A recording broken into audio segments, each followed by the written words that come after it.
Hello Cubs, and welcome back to my cozy den. We're here once again at the Sleeping Giant Inn in Riverwood, Skyrim for another book reading. So grab yourself a tankard of mead and pull up a bench by the fire. I hope you enjoy our series here, and if you have any suggestions or requests for what to read next, then let me know in the comments below. And now today, we are going to be reading Darkest Darkness. In Morrowind, both worshippers and sorcerers summon lesser Daedra and bound Daedra as servants and instruments. Most Daedric servants can be summoned by sorcerers for only brief periods, within the most fragile and tenuous frameworks of command and binding.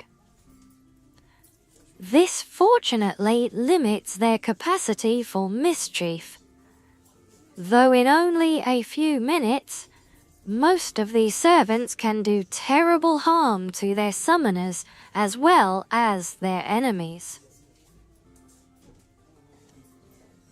Worshippers may bind other Daedric servants to this plane through rituals and pacts.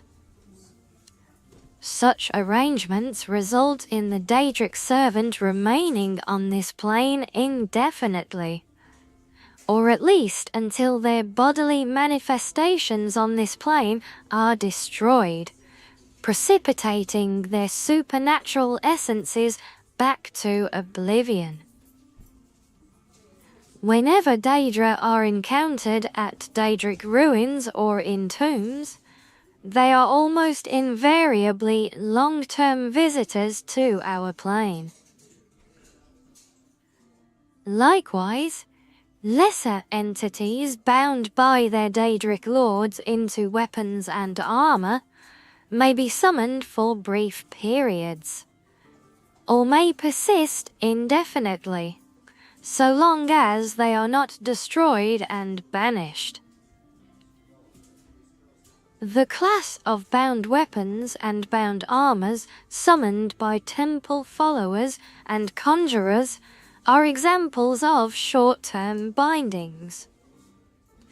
Daedric artifacts like Mehrunes' razor and the mask of Clavicus Vile are examples of long-term bindings.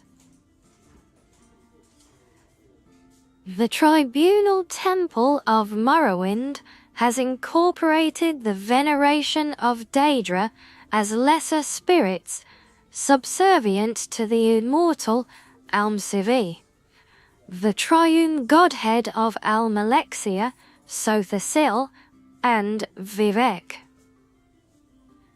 These subordinate Daedra are divided into the good Daedra and the bad Daedra.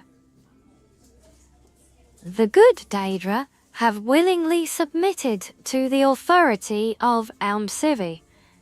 The bad Daedra are rebels who defy Almsivi, treacherous kin who are more often adversaries than allies. The good Daedra are Boethia, Azura, and Mephala. The Hunger is a powerful and violent lesser Daedra associated with Boethia, father of plots, a sinuous, long-limbed, long-tailed creature with a beast-skulled head, noted for its paralyzing touch and its ability to disintegrate weapons and armor.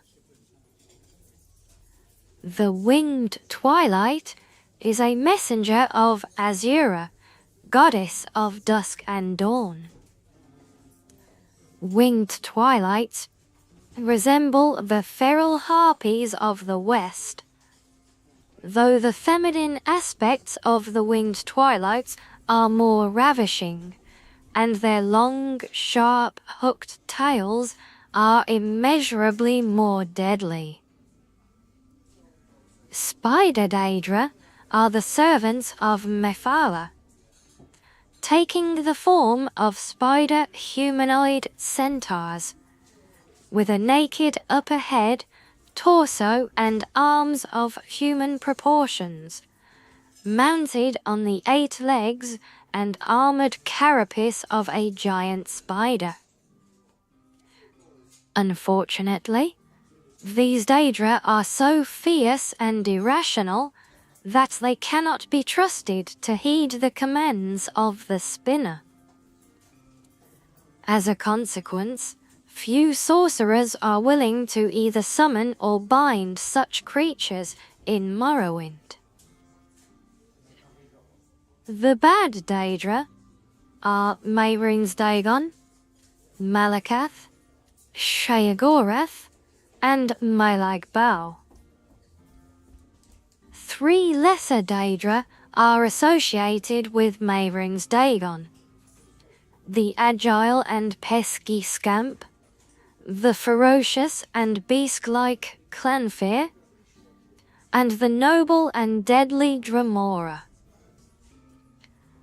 The crocodile-headed humanoid Daedra called the Daedroth is a servant of Melag Bau, while the giant but dim-witted Ogrim is a servant of Malakath.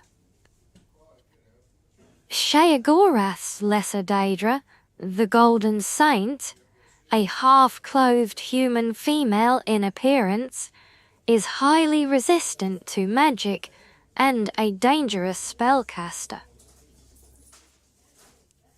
Another type of lesser Daedra often encountered in Morrowind is the Atronach, or Elemental Daedra.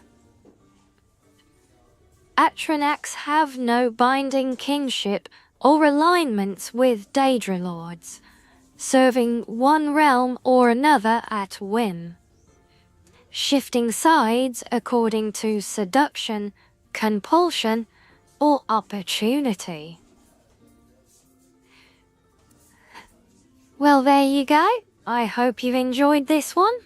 Until next time, Cubs, stay cozy.